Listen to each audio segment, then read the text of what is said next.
Welcome to the Ascended Thread podcast, higher guidance woven into everyday life and healing. I'm Andrea Clem, owner of The Way Home to You. And I'm Dana Swazo with One Thread Healing. And we have our guest speaker today, Nicole Sweet. And I've met her, and I think Andrea met her there as well through the Awkwardly Zen group. And Nicole is just such a fun person to be around. She just lights up the whole room and makes everyone laugh and just brings everyone into a happy space. So if you're working on inner child work and you want to, really step into having fun, hang out with Nicole because she'll just bring it out of you naturally. Nicole, do you have a website or anything you'd like to share? I do not have a website right now, but my company name that I use is Seeds from Source. Okay. But you can find me on the Awkwardly Zen website as a partner, and I do have an email address that they can reach out to as well for Okay, readings. great. Yeah, thanks. So Nicole, we just thought it would be so much fun to have Nicole on today for something fun and different, a fun little topic, because Nicole does readings using the Cards Against Humanity series cards, and she also now, I guess, does readings through wooden blocks, which I didn't know until just now. So that sounds like fun. So Nicole, how did you get into that? Like what made you start using the Cards Against Humanity as your way of doing readings for people? It was a complete fluke.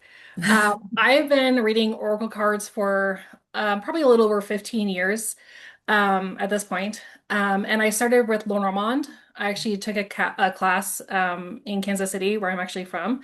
And so I learned to read Lenormand first, and then got introduced to different Oracle decks and latched onto those. And then I had a dip for a while where I wasn't doing any readings or anything spiritual, actually, after I moved to Denver, just because I didn't really have any friends that were also into that. And then I met Ari through essential oils. Okay. And then she started on her spiritual journey. And then a group of us sort of all kind of, you know, climbed on board with her. And we started going to fairs and events. And then she started Awkwardly Zen. And that's when I really started doing readings again. First with Lenormand and then with Oracle cards. So shoot now to 2022. Ari was doing a mini psychic event with Charles Cox and another person at a distillery in Denver. And I went because I wanted a reading from Charles. And I know so he's another fun person, right? He's he is another fun reader. amazing. I Yeah, love and he his is energy. amazing too. Yeah, just as Yes. you are. Yes. And so I went there just to get a reading from him. And there were some other AZ people there, just kind of as guests. And when I get bored around my spiritual friends, I want to give readings. So I had borrowed some Oracle decks from Ari. And then I was sitting at this table, and on the table was a pack of Cards Against Humanity. And I was familiar with it because it had been gifted to my parents a few years earlier, but I didn't know a whole lot about it. I mean, it's a game. But I was just like thinking, oh, I wonder if I can use these like Olga cards just like as a joke. And so I pulled this deck out, I shuffled the cards, I started like pulling cards, and I'm like, I'm actually getting messages with these. And I realized it was only the black cards. So if you're familiar with Cards Against Humanity, the black cards are either asking a question or it's a fill in the blank. And Mm. so with these messages, I'm like, it felt like the messages were either like filling in the blanks or giving that person the opportunity to fill in the blank or answer the question themselves. But I was thinking, I wonder how the white cards work, because those are more like nouns, person, place, or thing or something. And so I went out and I bought a deck, just like your standard Cards Against Humanity deck, and started playing around with it. Like, how would I use these? Like, what would the layout look like? Um, because I can't do anything normally. Like even with Lormont, I would still pull in Oracle cards to help kind of add more to the message. So I started kind of playing around with the layout and I landed on a 6 card spread. So I actually pull 3 white cards, see what they have to say. I pull a black card, and then I pull 2 different Oracle cards from 2 different decks. So it kind of creates like a full picture or full message for that person. Wow. That's awesome That is, and and you're fun. incorporating more than just the Cards Against Humanity. You're incorporating Oracle as well Yeah, during your readings. Wow. I do. Yeah, because I feel like with the Cards Against Humanity, the white cards are kind of good for either telling you maybe what's going on right now. They can show sometimes a little progression, like a little bit of a timeline, just depending on like the feel or the intuition, the hits that I'm getting for that. And that's great about the cards anxiety. There's no guidebook for me to fall back on. So I have to rely on the messages that are really coming through. I'm clairaudient, so it's like, what am I hearing? Or I'm a little bit of clairvoyant, so like what is the letter or like what is the word that my eyes are landing on in this card? Where it's just where the message is coming from. The black cards, either, asking a question or fill in the blank, are a little more action or introspection. So it kind of gives that person an opportunity to either fill in the blank themselves. Like, for example, if I were to pull a card, like members of New York social elites are paying thousands of dollars just to experience the blank. So if I pull this card for you, I would think like the message that I would get would be like what are you really wanting to experience? Like what is something in your life that you want to experience that you're willing to do anything for? But I don't have the answer for that. You do. It's up to you to kind of fill in that blank.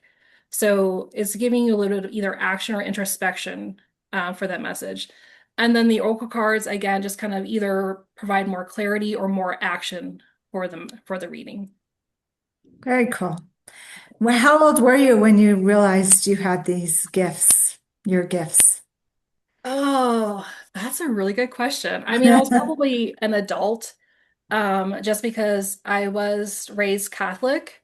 Even though I never really felt connected to the religion. I always sort of like daydreamed of like Roman or Greek mythology, like anything not religious. And so when I got into college is when I really started like letting myself question like what are my beliefs? Like, do I believe in Christianity? Do I believe in, monotheism, like, that sort of one almighty being? Like what are my beliefs? And so I sort of landed on, okay, I definitely believe in polytheism. I'm not sure where exactly. And then along the way, I kind of got into like Wicca. So I call myself a non-practicing Wiccan because I don't observe rituals. I do a little bit of candle magic here and there, but nothing like I don't have my fancy altar all set up with all the accoutrement of Wicca. But as far as like being psychic, I don't know. It was probably just from being a part of Awkwardly Zen Mhm. and just probably really doing the readings is when it really started. Um, I know that when I first started doing readings with with Lenormand or the Oracle cards, I would start to read the message from the book and I could feel my throat tighten. So there was something, either a past life or just something that was like, oh no, we don't share this about ourselves. It's not safe. And so I had to really get over that and practice using my voice and using these gifts. Hmm. Right, right. How did you do that? Because I know that there's a lot of people that struggle to speak their truth, use their voice out loud, even me sometimes. Is there anything that you might suggest to help? Just practice readings. The great thing about Awkwardly Zen is that if you're someone who wants to start doing a certain type of reading or practice your gift, Ari will be the first one to say, hey, just let me know. I will send an email to anyone who's willing to do like get a free reading from you just so for you to practice. So that's what I did. I did free readings for people just to practice doing it and to kind of get used to using my voice. Yeah. Yeah, that's awesome. And that's the only way that you're going to really gain the confidence in yourself, true, as well in the messages that you're receiving and stuff is doing the work, right? Absolutely. And yeah, finding trusted people that you can to talk to that about too. It's hard to find, a group of people who are, like-minded or that you can share those parts of yourself that you maybe not share otherwise in public or Yeah, at and work. Awkwardly Zen is great because that's a wonderful community for all different kinds of folks and to get experience all these different kind of wonderful woo-woo type of things Yes. from all over the country and beyond, right? So, Absolutely, yes. I mean, when you look at the practitioners on Awkwardly Zen, it varies. Like the types of healings that are offered or different types of readings is definitely a safe place to explore your spirituality and find what works for you. yeah, yeah. So you do readings there, but you also do them in person too, right? Yeah, so I'll do fairs or yeah, readings at fairs. Um, for a while I was doing readings at the Golden Rock Shop, like one weekend a month. It's been a while since I've done that. But yeah, any opportunity I have to kind of go out and do readings, I usually take it. Now, if they wanted to reach out to you directly, do you do private? readings for people? Like if people wanted to book a session with you?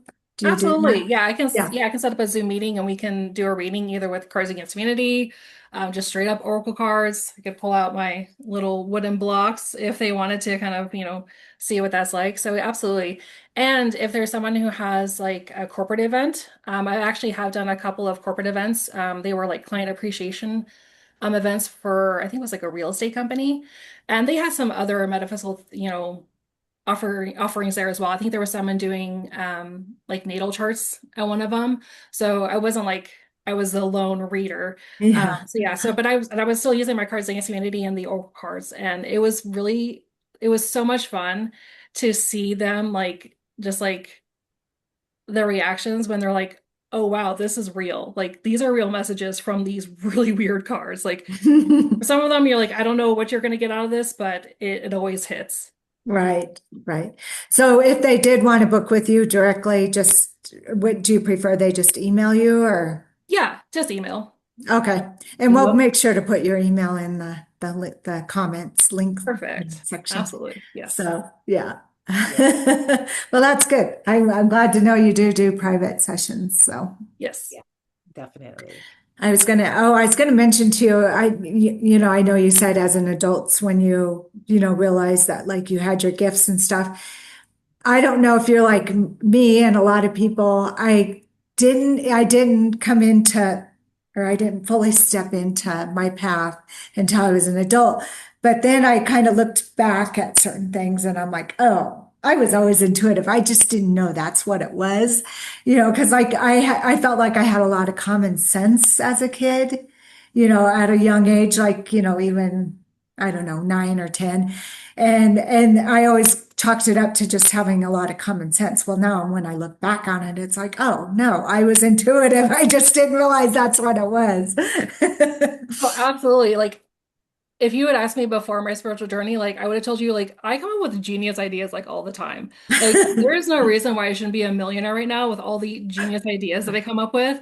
And I'm like, oh, that probably wasn't really me. It was probably my team or whoever like feeding information into Right. me. But otherwise, because again, being clairaudient, the voice sounds like me. It doesn't Mhm. differentiate. Like I can't differentiate angels from interstellars, from my team, from other like ancestors. Like it all sounds like my voice. So all I hear is my voice in my head. Whether it's me or them, I don't know. And that's a perfect point to bring up because I know when people first are trying to figure out whether they're getting guidance or whatever, they think other people, when they say, oh, I heard from my team or my guides, I think they think it's like, it's Archangel Michael and he is talking, talking to that person. And why don't I hear Archangel Michael? And it's like, no, sometimes we just hear our own voice. And you get to a point where you can discern whether it's, your ego or it's guidance or your team or whatever. Yeah, no, absolutely. And I think that's probably the hardest part of clairaudience is that if you don't hear that differentiation, then you don't know. And but I think at a certain point, when you get far enough along in your path, you're like, if it sounds really, really smart, more than likely it's probably not me.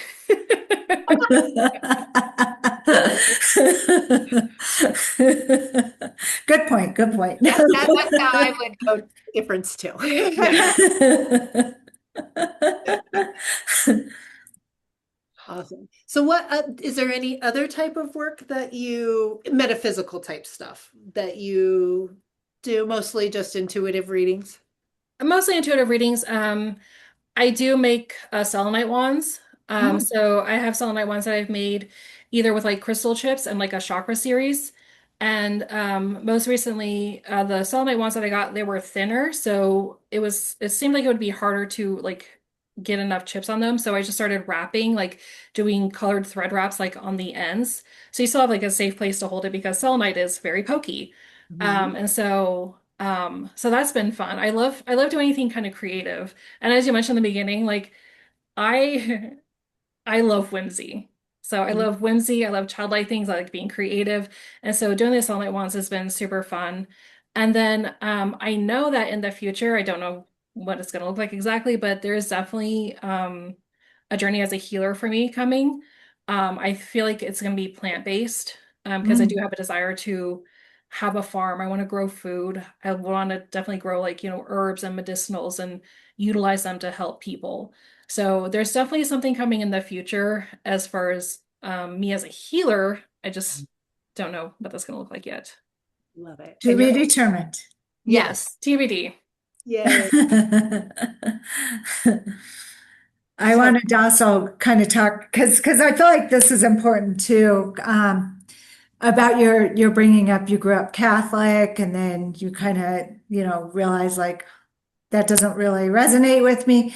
But I feel like, and you talk about your throat chakra because I do think that happens, and I think it's probably lots of past lives of trauma around religion and witches and all that different stuff, where like we were burned at the stake because we did you know step into our gifts. But I think the thing that a lot of people don't understand is you can still be spiritual, but not be religious. mhm. Because I know I work with like the Holy Family energies a lot and angels. And it's funny because like even family, like all my cousins and family members are always like, oh my God, Dana's doing that weird voodoo stuff, like, and then, there's talk, I've heard there's talk amongst all of them, like, what's she doing? What's that weird stuff they're doing? And I think they almost think it's like, you're practicing like, I don't know, demonic work. And it's like, no, I don't work with those energies at all. Like, so I do want to clarify that there is a way to be spiritual and not be about organized religion, I guess is what I want to say. Oh Yeah. no, I definitely agree. I think it's definitely possible to be religious and also be spiritual at the same time. Right, Um, I think of spirituality and religion as like a salad bar. This is my best analogy. When you're raised in a religion, you're taught what to believe. So you're taught what you can put on your salad. And if you deviate from that, then you're deviating from the religion. With hmm, spirituality, you can put whatever you want in your salad. And if you put something on there and you don't like it, you can just take it off and then you can put something else on. Like you have that freedom to pick, to choose like what you believe in, and you have the choice to change your mind. Now, I'm not saying right, you can't do that within religion, but with something especially like Catholicism, it is very, you know, I hate to use the word regimented, but it's very specific on what you can and cannot believe.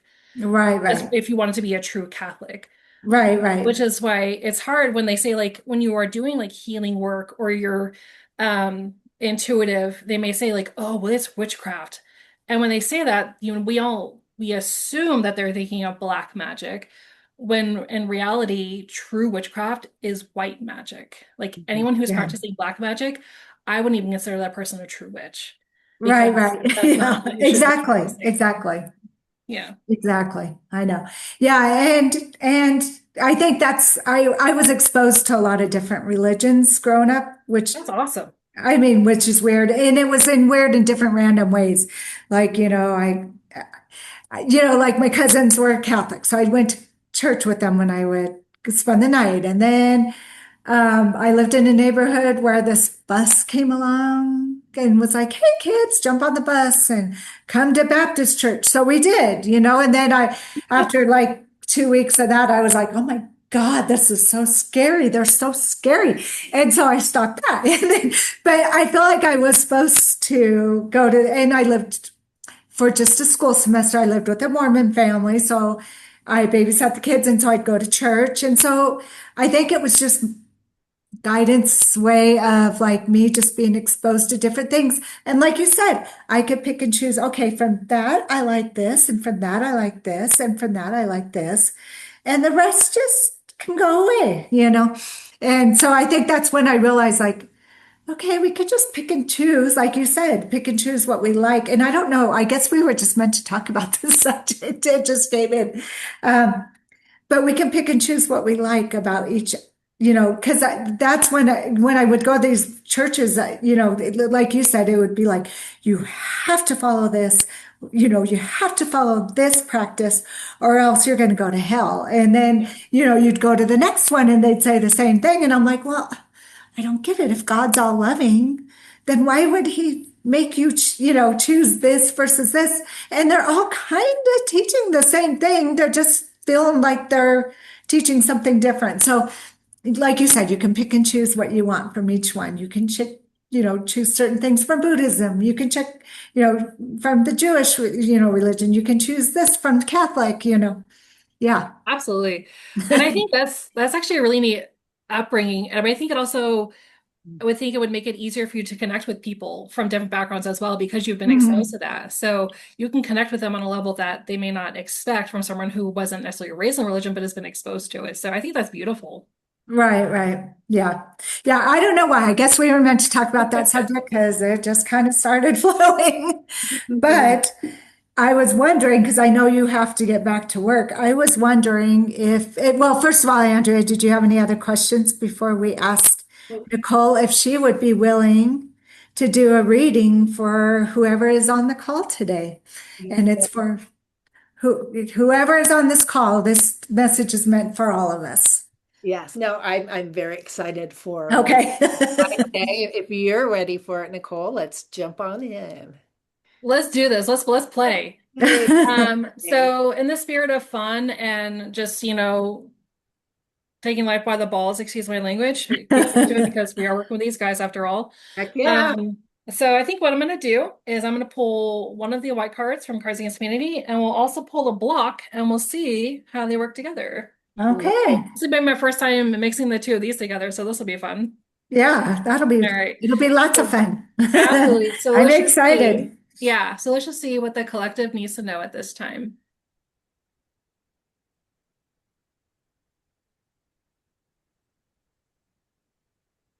And for those of you who don't know, I am a fanner. I'm not one of those jumpers. I don't trust jumpers when I pull cards. So I fan them out and then it's usually my middle finger. I run it underneath and then where it stops is the card that we're going to choose. So let's see Do what works for you, girl. That's what I always say. what I got to do. That's definitely one of the things that like messages I got early on is that I was not put on this earth to do anything like anyone else. So I'm not gonna. Yes. Let's see, let's go ahead and pull a block. So these blocks, they are literally children's blocks. They have letters, they have pictures. Let's pull, I'm gonna roll it, just laying it on my keys. Ooh, fun. So first of all, I got a sunflower, which Oh, is fantastic. So um sunflowers I use in my on my business card. It's part of my logo. So and it's also oh, my photo. So if fun. you share my photo in the Well, description, it's with sunflowers. So that's awesome. But the card is hot tub. All right. I think I think this is a perfect way to end this, especially with the conversations we've been having today. With the combination of hot tubs and the sunflower, I think the message for the collective is you guys need to start having fun. Mhm. Relax a little bit, but just start having fun. Like if you want to need to get out into the sun and like look up into it and like let that light radiate on you, go for it. But otherwise, it's time to have fun, y'all. We need to lighten up and just have more fun in our lives. I would totally agree with that message. I think you So nailed it totally because Yeah. life can be heavy. So all the fun that you could bring into it every single day, bring in joy, bring in fun, bring in wonder, right? absolutely. And we got water and we've got which I guess, sun or earth. So whether you need to do some earthing or just kind of need to get your hands in some dirt or in some water, do what you need to do to connect with the elements to help either release or help cleanse you. Yeah. I Yeah. love that. Awesome. Thank you. Because this is a wonderful way to end it. So You're very beautiful welcome. message for everybody. So we will definitely put all of Nicole's information in the description below. Do reach out to her because her readings are so fun and so like surprisingly On point. on point. Like, wow, you would be the first time I had her do a reading for me. I was just amazed because it's such so different, but so neat and so fun. And you have a really great gift, and what you bring into this world is just so beautiful. So thank you for being you, as well as being a guest with us today. Well, thank you so much for having me. This is a lot of fun. And I just love encouraging people to to explore. Like if you connect with tarot, awesome. If you connect with Oracle, awesome. But if you don't, find what you connect with because it Mhm. could be something weird. I have a friend who I have two friends, one who does Pokemon, so she uses Pokemon trading cards, and another person uses Star Trek trading cards. So messages can literally come from anywhere. Whatever you can connect with, it can provide you with a message. That is That's so, very true because I'm a healer by nature. My healings do tend to be very quiet. I don't usually get many messages, but when I do, it usually comes through as a song. And so then I'm like, and I think it's just because I've always been about music and I love concerts. And so they're like, well, we know she knows music. So I will just tell my clients like, okay, this song came in. So what I say to you is, listen to it and see what comes in for you. Like it could be an emotion that comes in for you, or it can be a reminder of something, or it can remind you of someone who's since passed on, letting you know they're around. Or I also tell them to read the lyrics Yep. because there might be the message in the lyrics, because once they see the lyrics, they're like, oh my gosh, I totally know what this means. And I love, I'm like, it's your message. So you tap into what it is. And they'll be like, oh my God, I got this and this and this. And I'm like, wow, that's awesome. Yeah, if you're a movie buff, like you might have movie quotes pop into your head, and there could be Hmm. messages within that. I mean, literally anything. yeah. Right, right. Yeah, I know like people in the spiritual community always laugh because whenever I talk, whenever we're talking about anything, I'll always like, oh, like the song, blah, blah, blah, like whenever we're talking about something like, I always relate a song to it. I'm like, oh, I do that too. yeah. Oh, I guess like the overall arching message is anything can be used, right? And so if right. you feel like we're regimented or you have to do this, whether it's in a conventional thing or an unconventional thing like reading tarot, anything can be used. Just use your creativity and find what you connect with, right? Absolutely, 100%. Even if you do connect with tarot, like you may use it differently than traditional tarot readers, and that is 100% okay. Like Yes. there is no right way to do anything. Yes. Yes. Excellent Just don't message. hurt people. That's the one Yes. thing. Yes, that too. That definitely. But there's lots of right ways to do good things. Yes. So awesome. Well, Nicole, thank you so much for joining us today, as well as Thank you. everybody who's listening. Thank you. Make sure to like and subscribe. If you have any questions, put them down below as well. And make sure to reach out to Nicole for reading yourself. So everybody have a great day and thanks for joining us. Thank you. Thank you, Nicole. Thank you so much. Bye.